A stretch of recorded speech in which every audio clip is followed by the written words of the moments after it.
I drove with my kids for 3 hours to celebrate. My dad opened the door, saw my kids and said, "Let's do without you today, okay?" I said, "Sure," took the gift back to the car. 30 minutes later, my mom called. "Why did the venue say you canceled the deposit?" Without thinking twice, I returned and announced. This was the last time I ever tried that hard for parents. The last time I let them talk to me like that, treat my kids like an inconvenience and act like I was some forgotten obligation instead of their daughter. It was their anniversary. 40 years married. I spent weeks planning this thing, spent more money than I should have. I even bought them a gift that felt like a real gesture. 2 tickets to Hawaii. Round trip, hotel included. Cost more than our last family vacation. But I told myself if there was ever a time to go big, this was it. My husband was supposed to come, but he got sick the night before. Fever, chills, the whole thing. I offered to cancel, he told me to go. I packed up the kids, 7 and 5, got snacks, water bottles, car games, iPads fully charged. We left by 8 a.m., drove a little over 3 hours. I didn't expect a parade when I showed up, but I expected something more than what I got. The house was already crowded when I pulled up. My brother's car was in the driveway, parked sideways like he owned the place. His wife's SUV was right behind it. The same brother who lives 20 minutes away, who never has to explain himself, whose kids could probably set the house on fire and still be greeted with applause. I was used to that. It still stung, but I was used to it. I told the kids to stay buckled for a minute while I brought in the gift. I remember the box. Gold wrapping, simple bow. Inside were the tickets with a little note I wrote at 1 a.m. the night before. I told them I hoped this would be the trip they never forgot. I rang the bell. Dad answered. His face didn't change when he saw me. No smile, no, "Hey, you made it." Just a glance past me to the car. "Let's do without you today, okay?" He didn't raise his voice. Didn't blink. Like I was a delivery person who brought the wrong package. I stood there for a second. Then I nodded. Sure. Turned around, walked back to the car, got in. The kids asked if we were going in. I said no. We started driving. I didn't even have an outburst. Didn't cry. Just drove. About 2 miles out, I pulled into a gas station lot, called the venue and told them to cancel. The woman sounded confused. I told her to keep the deposit. I didn't care. I didn't mention the Hawaii tickets. I already knew I'd be calling the agency later, which I did. They couldn't refund the full amount, but I got back 30%. Good enough. 30 minutes later, my phone lit up. Mom's name. "Why did the venue say you canceled the deposit?" I didn't respond to the text. I just turned the car around and headed back. Not to apologize. Not to explain. To finish something that needed finishing. I parked a block away this time. I didn't want the kids to hear anything through the windows. I gave them snacks and tablets and told them to stay buckled just a little longer. They were confused, but I told them I'd be right back. I locked the car, turned around and started walking. No gift in my hands this time.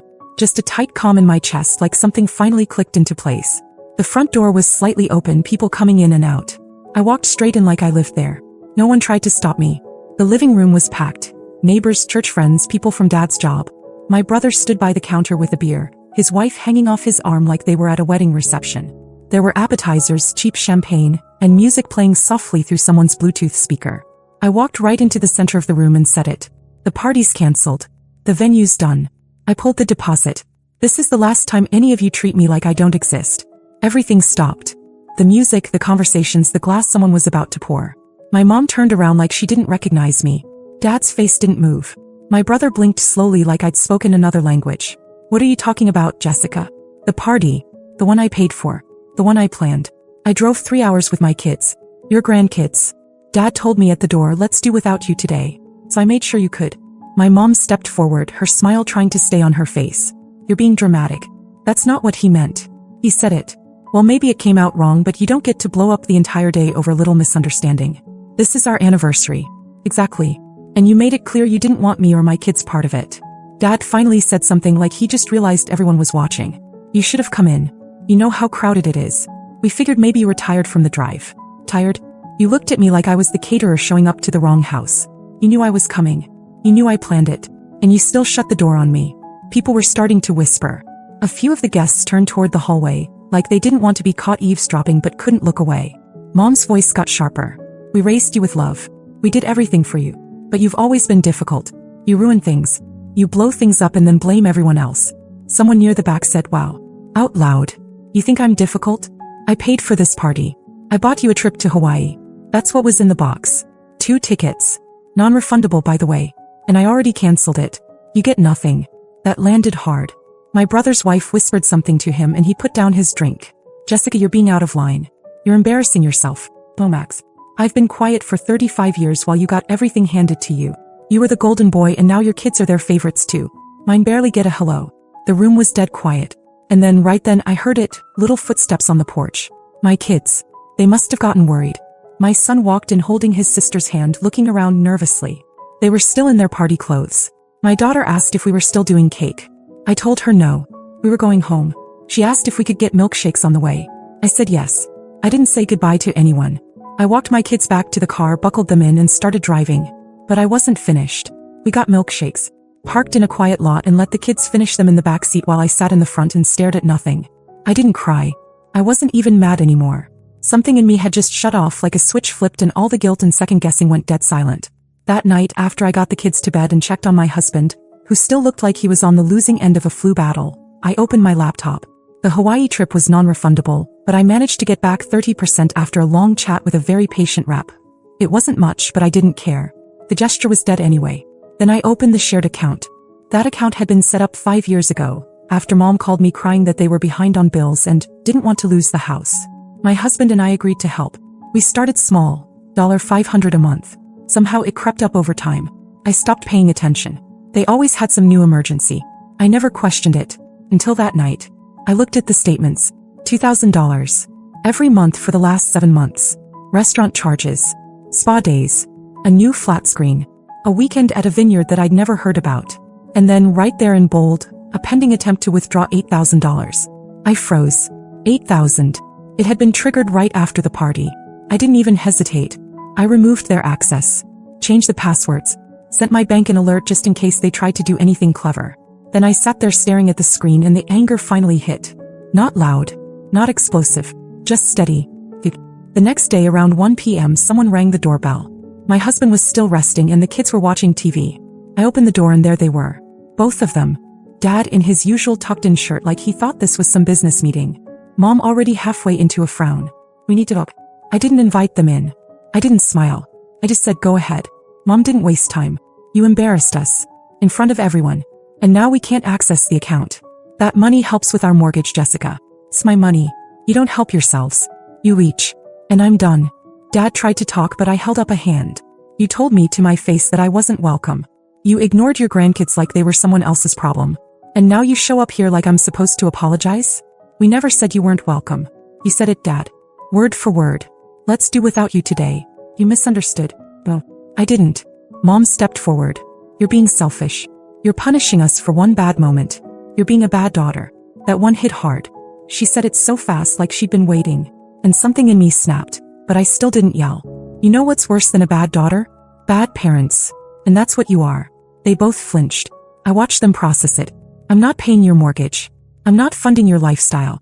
I'm not putting up with another decade of pretending I'm the family problem when I've spent my entire life making excuses for the way you treat me. We stood there, all three of us, in a quiet little standoff on my front step. They didn't leave yet. But they would. Mom didn't say anything right away. Just stared at me like she didn't recognize who I was anymore. Dad looked down at the porch like he was trying to calculate the safest way to respond. Then Mom finally spoke. This isn't how families solve things. That was her line. That was always her line. Families. Unity. Loyalty. All the things she used like a leash whenever I pulled too far in the direction of independence. You mean like when you told me to go away on your anniversary? When I brought your grandchildren across the state to celebrate you? She waved that off, literally waved her hand like I was being childish. You don't understand what it's like to raise children. Have a house. A husband. We're struggling. No, you're spending. You've been spending my money. That's not struggling. That's stealing with extra steps. Dad stepped forward like he wanted to take the reins. We didn't ask you to cancel the party. You did that to make a scene. Just like when you canceled Christmas that year because your kid had a cough. You mean when my daughter had pneumonia? Jessica, no. No more stories where I'm the unstable one. You made me this way. You raised me to think nothing I did was ever enough and now you're surprised I snapped? I looked at both of them and they looked like strangers. Strangers who had fed off my guilt for so long they didn't know what to do without it. I won't be helping you anymore. That's done. You need to figure things out without draining me dry. And that's when the tone changed. Mom's voice dropped. Her hands clasped together. Her eyes did that thing where they softened just enough to sell the performance. We could lose the house, Jessica. Then sell it. It's been in our family for decades. Then maybe your golden son can save it. They didn't like that. He has his own kids. He can't. But I can. That's what you're saying? There was a long pause. Then Dad spoke again, and this time it came out more clipped. We gave you everything we could. We did our best. Your best always looked a lot like favoritism. Mom's eyes narrowed. You're not being fair. You told me I was unwell. In front of strangers. And now you're standing here asking for money. We need help. And I need parents. Real ones. But we don't always get what we want. They stood there in silence for a while. Like they were waiting for me to back down. I didn't. They didn't leave yet. But I could feel it coming. The final play. The begging. The part where they tried to remind me of every Christmas I ruined, every meal I didn't help make, every moment they carried a grudge. And they still thought it would work. They didn't move. Just stood there on my porch like they were waiting for something to shift. And I knew what was coming before they even opened their mouths. It was always the same pattern.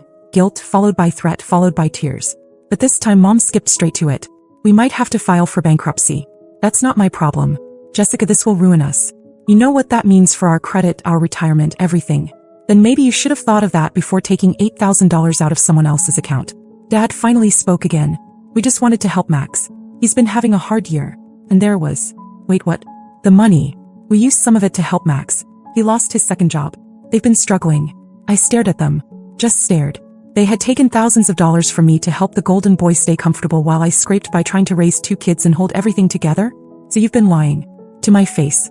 Every time you said you were behind on bills. Mom had the nerve to look indignant. He's your brother. No, he's your favorite. You let me believe it was for your mortgage. And now you're here asking me to fund your lie? It was temporary. We thought he'd bounce back faster. And then she pulled the card she always held for last. Well, if we lose the house, there's something else you should know. She pulled a folded piece of paper from her bag and handed it to me. I unfolded it slowly. A deed. Their house. In my name. We were going to surprise you on your birthday. That was the plan. Leave it to you in the will. But with all this, maybe we should reconsider. I almost laughed. So now it's a bribe? It's a legacy. Oh, it's a trap. Jessica, oh, listen to me. I'm not going to keep living my life trying to earn something you dangle in front of me like a prize I'll never win. I handed the paper back. Keep it. Give it to Max. That's what you were always going to do anyway. And here's my surprise. I'm changing my number. The bank accounts are locked. You'll get nothing from me. Not money, not time, not my kids. You've used us for the last time. I turned toward the door. We'll tell everyone what you did, Mom said behind me. How you abandoned us. How you ruined the party.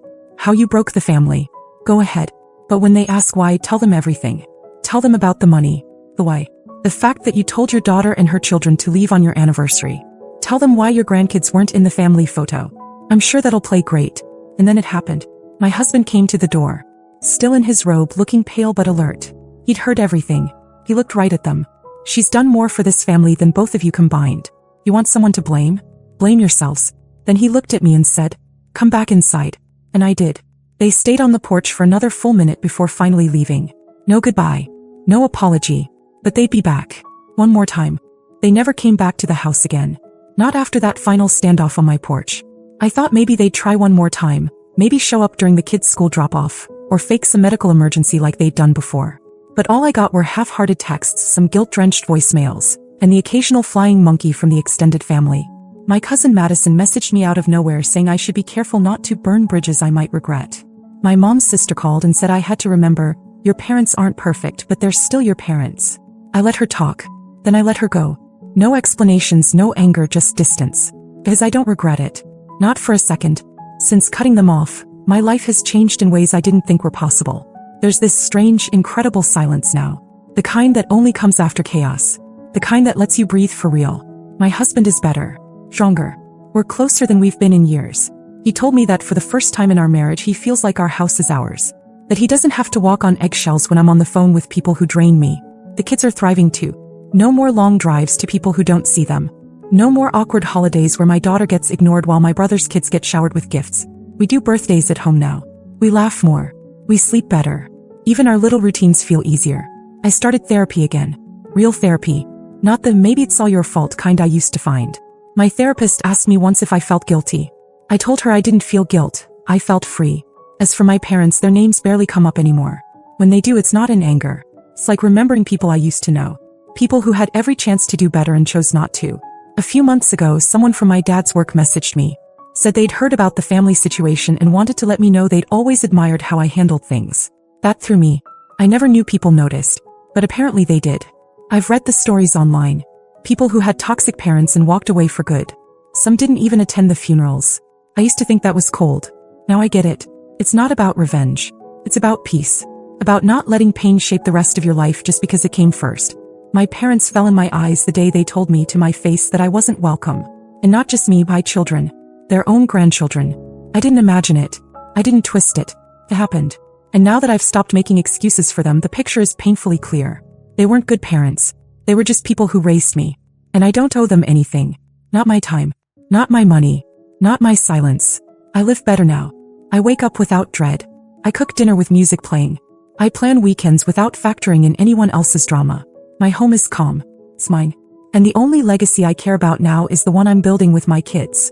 One where love isn't a transaction and family doesn't come with a bill. I used to beg them to see me. Now I don't even look in their direction. And I have never not once missed them.